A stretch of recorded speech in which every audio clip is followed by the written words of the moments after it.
নমস্কাৰ সকলোকে লহৰ কৃষ্ণলৈ স্বাগতম জনাই আজি ষষ্ঠ শ্ৰেণীৰ অষ্টম পাঠহ বিকশাহা সৎপুৰুষায়ব অসমীয়া অনুবাদৰ সৈতে আগবঢ়া হৈছে। ভিডিঅ'টি আৰম্ভণিৰ পৰা শেষলৈকে চাবা আৰু লাইক কমেণ্ট কৰি কেনে লাগিছে জনাবা। অষ্টম পাঠহ বিকশাহা সৎপুৰুষায়ব বিদ্যালয়ে বৃক্ষৰোপণ উৎসৱ। অষ্টম পাঠ অসমীয়া অনুবাদৰ সৈতে আগবঢ়াইছোঁ যে বিকশাহা সৎপুৰুষায়ব গছ এজন মহাপুৰুষৰ দৰে বন্ধনীৰ ভিতৰত কি দিছে বিদ্যালয়ে বৃক্ষৰোপণ উৎসৱ। বিদ্যালয়ত গছ পুলি ৰোৱা এটা উৎসৱ বৃক্ষৰোপণ বুলি কোৱা হৈছে। প্ৰমোদঃ বিনোদ তম অদ্যকং বৃক্ষম আৰোপয়িতুম আনিতবান। প্ৰমোদে কৈছে বিনোদ তুমি আজি কি গছ ৰুবৰ বাবে আনিছা? বিনোদঃ ময়াতো আম্ৰ বৃক্ষস্য পাদপঃ আনিতঃ মইতো আম গছৰ পুলি আনিছোঁ। সৌৰভঃ অহংতো নিম্ব বৃক্ষস্য পাদপম আনিতবান মইতো নিম গছৰ পুলি আনিছোঁ। কুণালঃ ময়াতো হৰিশৃংগাৰঃ আনিতঃ মইতো তুলসী পুলি আনিছোঁ, অৰ্থাৎ মই তুলসীৰ পুলি আনিছোঁ। আচাৰ্যঃ ছাত্ৰাঃ ধন্যা নূনং উয়ং য়ৎ বৃক্ষান প্ৰতি এব সমাদৰঃ ভাৱং ধাৰয়তঃ। ছাত্ৰসকল ধন্য, নিশ্চয়কৈ তোমালোকৰ এই গছৰ প্ৰতি এটা সদ্ভাৱ মনত আহিছে। প্ৰমোদঃ আচাৰ্য এষা ভৱতাম এব প্ৰেৰণা। মহাশয় এয়া আপোনাৰে প্ৰেৰণা। বিনোদঃ আচাৰ্যবৰ বৃক্ষানাং কিং মহত্বং বিদ্যতে। আচাৰ্য গছৰনো কি মহত্ব আছে? অস্মাকম জীৱনে অস্য কা উপযোগিতা। আমাৰ জীৱনতনো ইয়াৰ উপযোগিতা কি? আচাৰ্য ছাত্ৰঃ অস্মাকম জীৱনে বৃক্ষানাং মহতি উপযোগিতা অস্তি। আমাৰ জীৱনত এই গছৰ মহান উপযোগিতা আছে বা উপকাৰিতা আছে।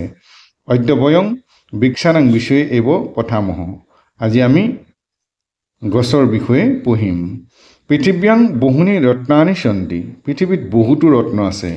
এতেষু ৰত্নেষু বৃক্ষঃ শ্ৰেষ্ঠতম অস্তি।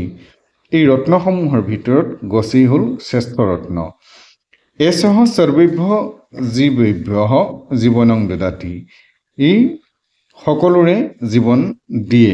কাৰ্বন অৱশোষয় কাৰ্বন গ্ৰহণ কৰে, অক্সিজেন প্ৰদাদাতি অক্সিজেন প্ৰদান কৰে। বৃক্ষৈঃ বিনা বনং বনং ন ভৱতি। গছৰ অবিহনে এখন অৰণ্য হ'ব নোৱাৰে। বৃক্ষৈঃ বনং উপবনং আ শোভনং ভৱতি। গছ গছনিয়েই অৰণ্য উপবন এখন শোভা কৰে। সংস্কৃত ভাষায়াং বৃক্ষস্য অনেকে পৰ্যায়াঃ সন্তি। বা সংস্কৃত ভাষাত গছৰ বিভিন্ন পৰ্যায় আছে। ধ্ৰুৱ বিতপঃ তৰুঃ পাদপঃ ইতি। দ্ৰুম বিতপ তৰু গছ আদি। বৃক্ষস্য মুখ্যতঃ দ্বৌ প্ৰকাৰৌস্তঃ। গছৰ মূলতে দুটা প্ৰকাৰ আছে। কেচিৎ ফলৱন্তঃ বৃক্ষাঃ কেচিৎ কেৱলং পুষ্পিতা এবং ছায়া প্ৰদাহ ভৱন্তি। কিছুমান গছৰ পৰা ফল পোৱা যায়, ফলৱন্ত গছ বুলি কোৱা হৈছে, আৰু কিছুমানৰ পৰা কেৱল ফুল আৰু তাৰ পৰা ছাঁহে পোৱা যায়।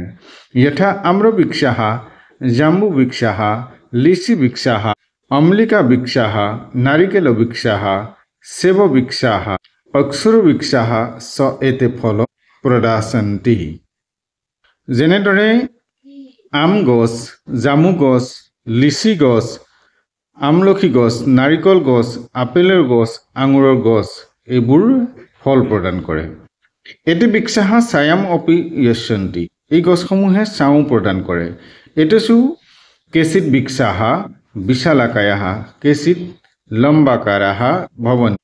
পিপ্পল বৃক্ষাঃ পৰিজাত বৃক্ষাঃ বট বৃক্ষাঃ শালমলী বৃক্ষাঃ দেবদাৰু বৃক্ষাः মৌলসী বৃক্ষাः চ কেৱলং ছায়া প্ৰদাः বৃক্ষাः সন্তি। এই গছসমূহৰ ভিতৰত কিছুমান বিশালাকাৰ আৰু কিছুমান লঘু আকাৰৰ হয়। আহঁত গছ, পাৰিজাত গছ, বৰ গছ, শাল গছ, দেৱদাৰু গছ, শিমলু গছ আদিয়ে কেৱল ছাঁহে প্ৰদান কৰে। বৃক্ষাः বিবিধ উপকাৰং কুৰ্বন্তি। গছে বিভিন্ন প্ৰকাৰ উপকাৰ কৰে। বৃক্ষাः আশ্ৰয়ং যস্যন্তি ছায়াং প্ৰচৰন্তি নানা বৰ্ণৈঃ পুষ্পৈ লোকানাং মনং ৰঞ্জয়তি। গছে বিভিন্ন ধৰণৰ উপকাৰ কৰে। সেয়া কি হৈছে? বৃক্ষাः আশ্ৰয়ং যস্যন্তি। গছে আশ্ৰয় দিয়ে, ছাঁ প্ৰদান কৰে, নানা ৰঙৰ ফুল ফুলি মানুহৰ মন আনন্দিত কৰি তোলে। স্বাস্থ্য বৰ্ধকানি ফলানি যস্যন্তি। স্বাস্থ্য বৰ্ধনকাৰী ফল প্ৰদান কৰে। আৱশ্যক বস্তুভ্যঃ কাষ্ঠং যস্যন্তি। আৱশ্যকীয় বস্তু নিৰ্মাণ কৰিবৰ কাৰণে কাঠ দিয়ে। আতপং হৰন্তি শৈত্যং চ যস্যন্তি।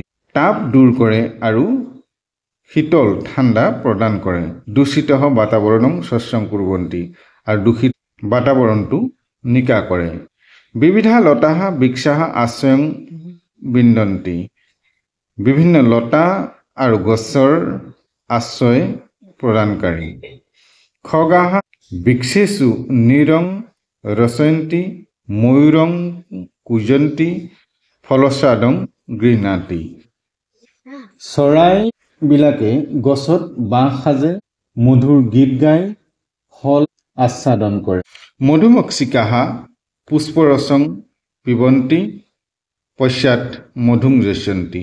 মৌমাখিয়ে ফুলৰ ৰস পান কৰে আৰু তাৰপাছত মৌ দান কৰে। ইদৃশেভ্য দানশীলেভ্য বৃক্ষেভ্য নমঃ। এনেকুৱা ধৰণৰ দান কৰা গছক নমস্কাৰ। সত্যমুক্তম সত্য কথাই কোৱা হৈছে। ছায়াম অন্যস্য কুৰ্বন্তি তিষ্ঠন্তি স্বয়ং আতপে। অৰ্থাৎ আনক ছাঁ প্ৰদান কৰি নিজে তাপত থাকে। ফলান্যপি পৰাক্ষায়ঃ বৃক্ষাः সৎপুৰুষাः ইব। আৰু ফলো আনৰ কাৰণে প্ৰদান কৰে এই গছ সৎপুৰুষৰ দৰে। একপদেন উত্তৰত এটা শব্দৰ উত্তৰ দিব লাগে। ইয়াত প্ৰথমতে আছে আম্ৰ বৃক্ষস্য পাদপঃ কহ আনিতঃ উত্তৰ বিনোদঃ। अस्माकं जीवने केषां महती उपयोगिता वृक्षाणां। वृक्षः केभ्यः जीवनं ददाति सर्वेभ्यः जीवेभ्यः। लताकस्य आश्रयं विन्दन्ति वृक्षस्य। केभ्यः वृक्षेभ्यो नमः दानशीलेभ्यः। के सत्पुरुषा इव वृक्षाः। পূৰ্ণ বাক্যৰ উত্তৰত ইয়াত এটা সম্পূৰ্ণ বাক্যৰ উত্তৰ দিব লাগে। বৃক্ষৈঃ কিং কিং শুভনং ভৱতি। উত্তৰ বৃক্ষৈভ্য বনম উপবনং শুভনং ভৱতি। সংস্কৃত ভাষায়াং বৃক্ষস্য কে পৰ্যায়াः সन्ति। সংস্কৃত ভাষায়াং বৃক্ষস্য অনেকে পৰ্যায়াः सन्ति यथा দ্ৰুমः বিতপः তৰুः পাদপः ইতি। বৃক্ষস্য দ্বৌ প্ৰকাৰৌ স্তঃ।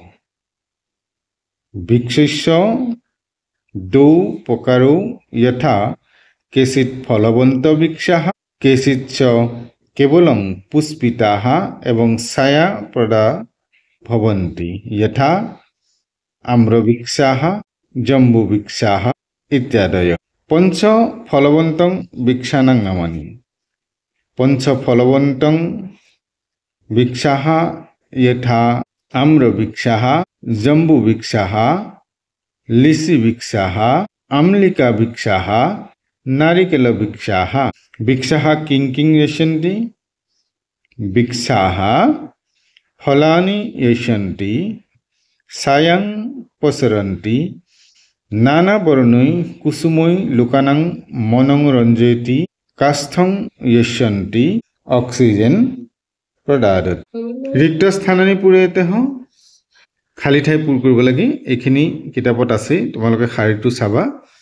4 নম্বৰ প্ৰশ্ন দিছে পদ পৰিচয় দিয়তাম পদসমূহৰ পৰিচয় দিব লাগে যেনেকৈ বিক্ষস্য বিক্ষ শব্দ ষষ্ঠী বিভক্তি একবচনী খগাহ খগহ শব্দः प्रथमा विभक्ति बहुवचने बिक्षेषु बिक्ष शब्दः सप्तमी विभक्ति बहुवचने मधुमक्षिकाः मधुमक्षिकाः प्रथमा विभक्ति बहुवचने ददाति दा धातु ल प्रथम पुरुष एकवचन सन्ति अस धातु ल प्रथम पुरुष बहुवचन कुर्वन्ति क्री धातु लत प्रथम पुरुष बहुवचन अस्ति अस धातु लत प्रथम पुरुष एकवचन 5 নম্বৰত আছে বিক্ষস্য উপযোগিতা বিষয় পঞ্চবাক্যানি